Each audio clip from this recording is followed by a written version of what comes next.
নমস্কার বন্ধুরা, নবদিগন্ত চ্যানেলের পক্ষ থেকে আপনাদের সকলকে জানাই স্বাগতম। তো বন্ধুরা, আজকে সকালে গুড মর্নিং জানিয়ে আপনাদের জন্য এখন নতুন যে আপডেটটি নিয়ে উপস্থিত হয়েছি, সেটি হচ্ছে 26,000 চাকরি বাতিল মামলার কি রায় ঘোষণা করতে চলেছে মহামান্য সুপ্রিম কোর্ট। এবার এই নিয়ে কিন্তু মুখ খুললেন সুপ্রিম কোর্টের সিজিআই সঞ্জীব খান্না স্যার। মূলত একটি সমাবর্তন অনুষ্ঠানে গিয়ে তিনি কিন্তু এ প্রসঙ্গে মুখ খুলেছেন এবং কি তিনি বলেছেন সমস্ত কিছু আপডেট এই ভিডিওতে দিতে চলেছি। তাহলে প্রশ্ন উঠছে যে যোগ্যদের জন্য কি ভেবেছে সুপ্রিম কোর্ট, সেগ্রিগেশন নাকি প্যানেল ক্যান্সেল? তো বিস্তারিত আপডেট আপনারা দেখতে থাকুন মনোযোগ সহকারে, পুরো বিষয়টি ক্লিয়ার হয়ে যাবে। তবে এখান থেকে বলতে পারি যোগ্যদের জন্য কিন্তু বড় সুখবর আসছে। তবে তার আগে বলি, যারা প্রথমবার চ্যানেলটি দেখছেন, যারা এখনও চ্যানেলটিকে সাবস্ক্রাইব করেনি, আপনারা অবশ্যই চ্যানেলটিকে সাবস্ক্রাইব করে নেবেন। তো চলুন আমরা মূল পর্বে ফিরে যাই এবং বিস্তারিত আপডেট সম্পর্কে দেখে নিই। তো বন্ধুরা, আপনারা জানেন 18/8/22 Baishakhi Bhattacharya Chatterjee versus state of West বেঙ্গলের যে মামলা, এই মামলায় একটা ম্যারাথন শুনানি বলা যায়, যেটা কিন্তু আমরা দেখেছিলাম এর আগে যিনি ছিলেন ডিওয়াই চন্দ্রচূড় স্যার, তিনি কিন্তু একটা হিয়ারিং করানোর পর আর মামলাটিকে তুলছিলেন না। কিন্তু এদিকে সঞ্জীব খান্না স্যার তিনি কিন্তু দ্রুততার সাথে মামলাটিকে নিষ্পত্তি করার চেষ্টা করেছেন। তবে তিনি প্রথমেই বলে দিয়েছেন যে সেগ্রিগেশন অথবা প্যানেল ক্যান্সেল, যে কোনো একদিকে আপনারা এই মামলা সম্পর্কে আর্গুমেন্ট করবেন, আদারওয়াইজ অন্যান্য কোনো বিষয় আমি শুনবো না। তো সেই মোতাবেক কিন্তু মামলার ফাইনাল কনক্লুশন চলে এসেছে, খালি জাজমেন্ট আসা বাকি। গতকালকে এসএসসির তরফ থেকে আবারও নতুন করে একটি সাবমিশন জমা করা হয়েছে সুপ্রিম কোর্টে। তো এই মুহূর্তে কি হতে চলেছে এ প্রসঙ্গে কিন্তু সুপ্রিম কোর্টের সিজিআই পরিষ্কারভাবে জানিয়েছেন প্যানেল ক্যান্সেলের পক্ষে কিন্তু তিনি নন। কেননা গতকালকে একটি বিশ্ববিদ্যালয়ের সমাবর্তন অনুষ্ঠানে গিয়ে, কনভোকেশনে গিয়ে তিনি কিন্তু এমনটাই জানিয়েছেন, তিনি কিন্তু প্যানেল ক্যান্সেল এটা চান না।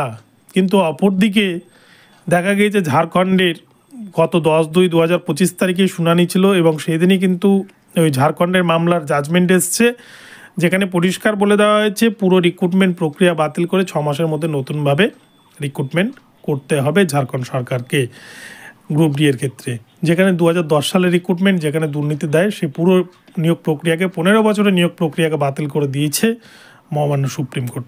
তো এই জায়গায় দাঁড়িয়ে সুপ্রিম কোর্ট কী ঘোষণা করে সেটাই দেখার। তবে তার আগে আমরা দেখব যে সিজিআই স্যার তিনি কী বলেছেন সেই সমাবর্তন অনুষ্ঠানে গিয়ে।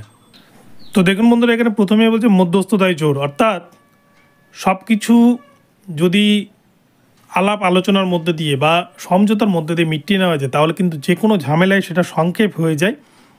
আর প্রধান বিচারপতি সুপ্রিম কোর্টের সঞ্জীব খান্না স্যার এবার কিন্তু তিনি এখানে মানবিক দৃষ্টিকোণ থেকে 26,000 পুরো বিষয়টিকে দেখতে চাইছেন। এখানে বলছে প্রধান বিচারপতি সঞ্জীব খান্না শনিবার নাগপুরে মহারাষ্ট্র জাতীয় আইন বিশ্ববিদ্যালয়ের সমাবর্তন অনুষ্ঠানে বক্তৃতায় বলেছেন, প্রতিটি মামলাকে আইনি দৃষ্টিকোণ থেকে নয়, বরং একটি মানবিক দৃষ্টিকোণ থেকে দেখা উচিত। এখান থেকে কিন্তু বোঝা যায় যে সবার আগে কিন্তু মানুষের মানবিকতা, এবং এই মানবিকতার দিক থেকেই তিনি পুরো বিষয়টিকে দেখতে চাইছেন। পুরো 26,000 প্যানেল ক্যান্সেল হলে শিক্ষা ব্যবস্থার উপর একটা নিদারুণ প্রভাব বিস্তার হবে, শিক্ষা ব্যবস্থা ভেঙে পড়বে পশ্চিমবঙ্গের। সেই জন্য হয়তো পুরোপুরি প্যানেল ক্যান্সেল করবেন না, এই বক্তব্য থেকে কিন্তু এমনটাই মনে হতে পারে। তবে গত লাস্ট দিন সিবিআইয়ের তরফ থেকে যে সাবমিশন জমা করা হয়েছে, সিবিআই যে তথ্যগুলি দিয়েছে তার বেসিসেই হয়তো সেগ্রিগেশন করতে পারে মহামান্য সুপ্রিম কোর্ট। তবে কোন দিকে জল গড়বে, কী রায় হবে সেটা বলা মুশকিল। তবে মনে হচ্ছে সুপ্রিম কোর্টের প্রধান বিচারপতির এই বক্তব্য শুনে যে তিনি প্যানেল ক্যান্সেলের কিন্তু পক্ষপাতী নন। তবে তিনি আলাদা কোনো রাস্তা খুঁজছেন যাতে যেখানে যোগ্যরা হ্যাম্পার্ড না হয়, যোগ্যদেরকে যাতে কোনো রকম ক্ষতির সম্মুখীন হতে না হয়, শুধুমাত্র অযোগ্যদেরকে বাতিল করে পুরো প্যানেলটাকে বাঁচানো হয়তো সুপ্রিম কোর্ট এটাই চাইছে। এই বক্তব্য থেকে কিন্তু এটাই মনে হয়। তবে জাজমেন্ট আসলে পুরো বিষয়টি ক্লিয়ার হয়ে যাবে। তো বন্ধুরা, এখন এই পর্যন্ত রইল, আপনাদেরকে পুরো ভিডিওটি জানালাম সংক্ষিপ্ত আকারে। বিষয়টি ভালো লাগলে অবশ্যই চ্যানেলটিকে সাবস্ক্রাইব করে দেবেন। দেখা হচ্ছে পরবর্তী ভিডিওতে। সকলে ভালো থাকবেন, ধন্যবাদ।